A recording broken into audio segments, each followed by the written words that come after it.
make the strings.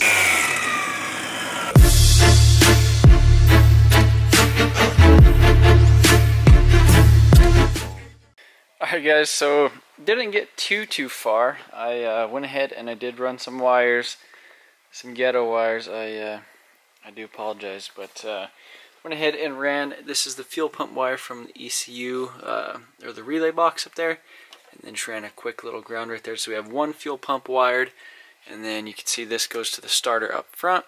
This right here goes to the fuse box right there, the factory fuse box, and then this right here goes up to that busman fuse box that is hooked up to the, basically the ECU master and all that, or the wiring specialties harness. So out of that harness, you know, the fuel pump relays, triggers, all that stuff, as well as, you know, the fan relays, and I think like one extra auxiliary relay just in case for the future. So I did go ahead and plug in ECU Master Black. I did have everything pulled up on the laptop, and, you know, got the 2J VVTi base map kind of loaded in there. And it's just, I need to read a lot about that and start looking into things, because you have to kind of select the throttle body. You have to, you know, basically figure out exactly which output is for the fuel pump. You know, just simple little things like that. That's you know, it's kind of getting a little too late for that to happen tonight. So we'll be back tomorrow, and we'll see how far we get. Hopefully we could get this thing cranked and hopefully fire up and see what she does. Alright, so been messing with the ECU a little bit, kind of changing the inputs and everything. I got kind of confused at first, but Wiring Specialties actually kind of gives you the harness, so, or it gives you like the pinout of what they did. So I was confused. I was like, okay, you know, when I first started looking at it, I was like, well, obviously it's a standalone ECU, and like you pretty much have to tell it like what every pin does, you know, like, you know, input this and input that is B17 and all this other random stuff. So like the fuel pump, I was like, which one did they put as a fuel pump? I had a big question mark, and then I was like, oh, they gave me like this thing. So it was pretty easy. I just came over here and I was like, auxiliary 1 fuel pumps. Then I went to fuel pump and I was like, auxiliary 1, and then right here auxiliary 4 I was like TAC output. Fuel pump secondary, I added like a second thing and created some deals in there. Fan relay, boost solenoid, VVTi solenoid, all that type of stuff.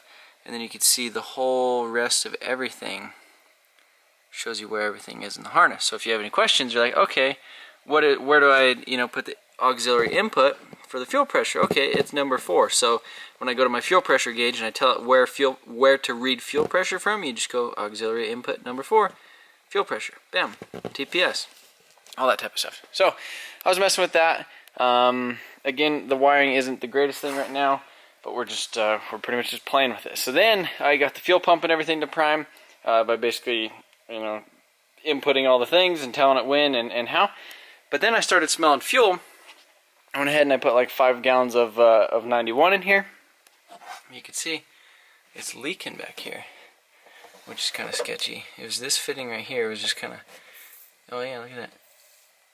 So that's kind of interesting. So I'm gonna go ahead and maybe pull this off. I mean, I did rotate this stuff quite a bit when I had the, you know, when it was all out, and maybe like the O-rings aren't lubricated or something silly like that. So I'm gonna go ahead and try to figure that out. But yeah, that's kind of it's kind of a sketchy thing. All right, so I went ahead and took off that top little fitting right there. You can see that's the one that goes there. It basically holds itself on with a little C-clip, and there's an O-ring that goes right there in the top, very similar to the one on the bottom, just different size. If you come over here, you can see that is the O-ring that was in there, so you can see the edge of it was cut. So I don't think that has anything to do with me like rotating it or anything. And honestly, I was probably only rotating it maybe like 20-30 degrees at a time, just kind of you know, kind of clocking it back and forth, which I'd assume like it'd have some lubrication or something on it and it'd be able to handle that. I searched around. I have this O-ring out of the HVAC system for like the AC lines and stuff, but that one won't work. It's too thick. You can see there's like a little bit of a size difference in between them. I mean, they're really, really close, but this one, it just sticks out too far and it would end up cutting itself as well. This is kind of a perfect example of why I wanted to actually test this thing, even though it's not like 110%. I didn't want to get everything 100% buttoned up as far as, you know, like intercooler piping, all that stuff, exhaust. you know, full interior, everything, and then just like expect to turn the key on this thing and it just be flawless. It's kind of nice to be able to do that while I'm still working on other things. That way, if I do need to order parts or I do need to, you know, do something else, I could, you know, get that stuff on order and hopefully kind of speed up the end result quicker. So that's probably going to be it for tonight. I'm going to be back here tomorrow.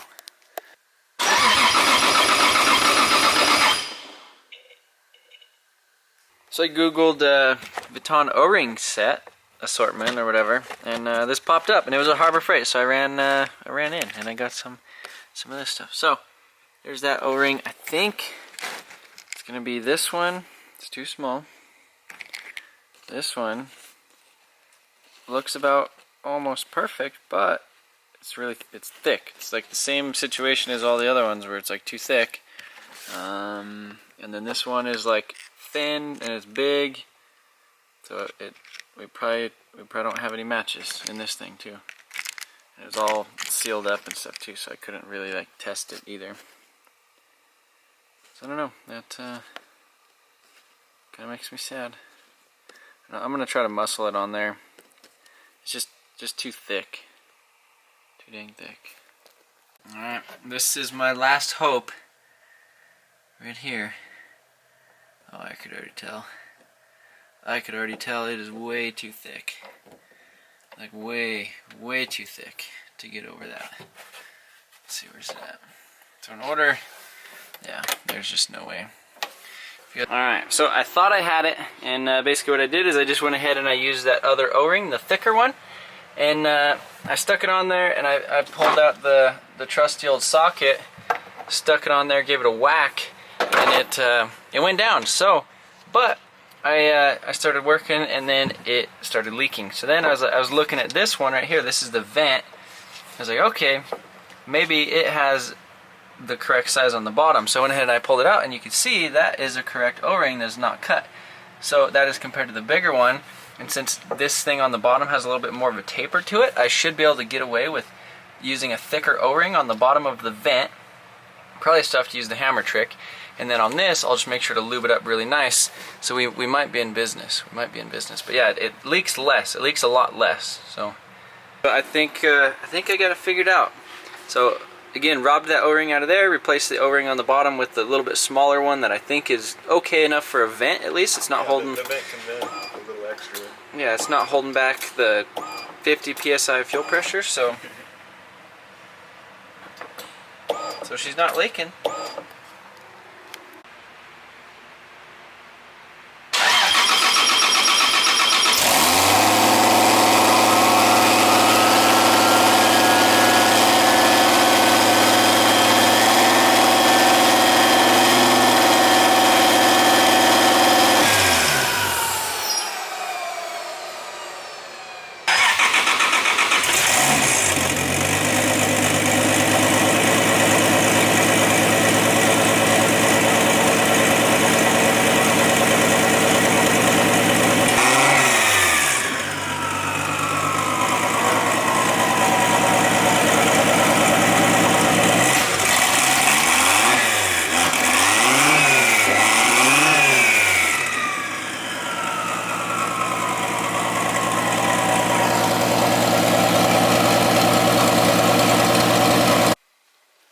So don't mind that right there. That's the oil.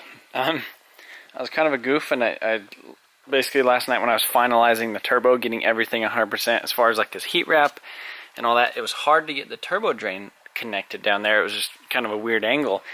So I was just like, oh, when I put it up on the lift, I'm not going to run this thing, and I wasn't planning on starting it last night. So I forgot to put the turbo drain in. So you can see it just basically pumped all the oil out. So I know the turbo is getting nice, fresh, clean oil because it's all out there on the ground. So we still should be all right to start this. Essentially, I don't think there'll be, I don't think there's enough that went out of there. So yeah, I'm gonna go ahead and start it again. You can see the O2 sensor is just kind of dangling right here in line with the exhaust. IT intake air is just over there, kind of not doing anything, which is fine. And the throttle body still does not work. I'm not 100% sure with that. I'm a little bit confused as far as some of the settings and stuff, but we'll come over here to this laptop. This is the ECU Master program, and I guess for the drive-by-wire is a smidge confusing. So there's like a drive-by-wire wizard. So it has like a BMW one in there.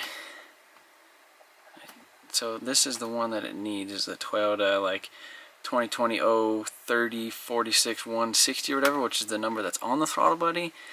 It says it's supposed to be wired a certain way, and you know, stuff like that. So you go to parameters, and then you're like enable it, analog inputs, and you know, all that type of stuff. But for any which reason, I can't get it to work. I don't know the settings, the inputs. There's no place on here for the output, is I guess what I'm confused by. Again, on this thing right here, it shows the thing that Wiring Specialty shows you. It is like, where's it at? Drive-by-wire open, drive-by-wire closed. So there's an input and an output on there, and there's no place to select H-bridge in the drive-by-wire parameters. But if you go up to the top, you go to Window, where's that? Show Assigned Outputs, so you can see H-bridge 1, A, and B are both to the drive-by-wire. But I guess I'm just a little bit confused. So, you know, we have all the outputs and stuff selected up there. I guess the only thing we really need to do to get it to start is just start it. But I did scale the injectors.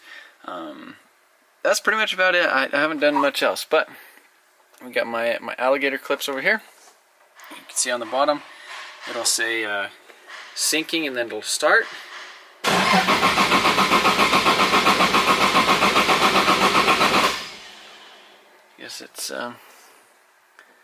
guess it's not syncing. I don't know. Maybe there's something. Give me a minute. I was using a Hall sensor effect, not the VR sensor. So we'll go ahead and hit our little ignition right here. So you can see we have fuel pressure's not working on the gauge thing. Maybe it is. Maybe it's right there. I don't know. Maybe there is only 10 psi fuel pressure. Intake air temp, oil pressure is not working. RPM. That's ethanol content, air fuel ratio, map sensor. So, I mean, it runs, and it basically uses the last 10% of the throttle as like a limp home mode. And in order to get it to even run, I had to have this thing open, because the throttle body's not actually opening enough to.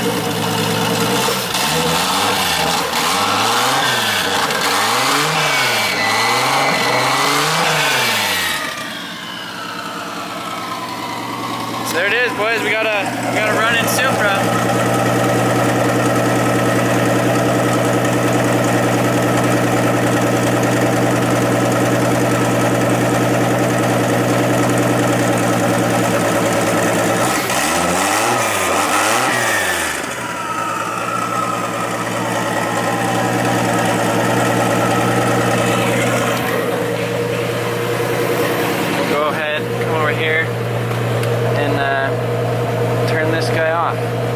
It's showing the air fuel at like 19. Maybe it is running pretty lean.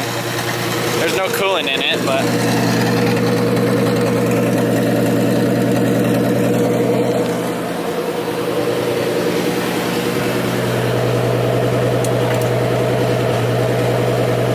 I guess it still wants to run.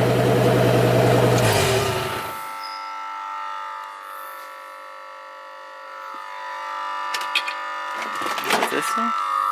Oh yeah, this thing's happy now.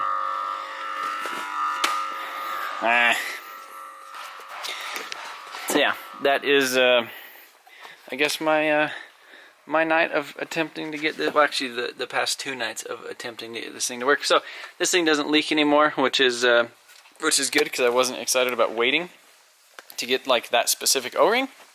So yeah, I guess that is. A lot of random little issues, a lot of little things like that, but I'm glad I did finally get it to fire, because now at least I know. And I think as soon as we get that like drive-by-wire throttle body working correctly, I have a guy that's going to basically respond to me by Monday, and we'll go from there. So yeah, definitely need buttoning up.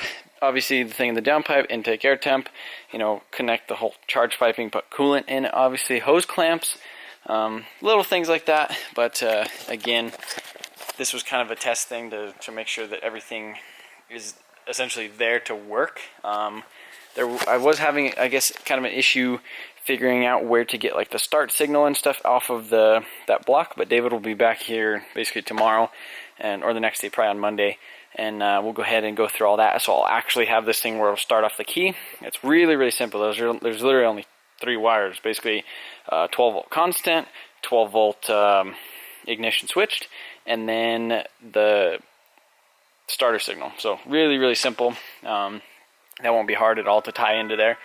But yeah, that'll be next video. So appreciate you guys watching, and I guess if you haven't already, be sure to subscribe and maybe hit that notification button so that way you'll be updated when we take this thing for our first drive, which is hopefully coming soon. But again, thank you guys for watching, and we'll see you later. Don't mind my ghetto-ness.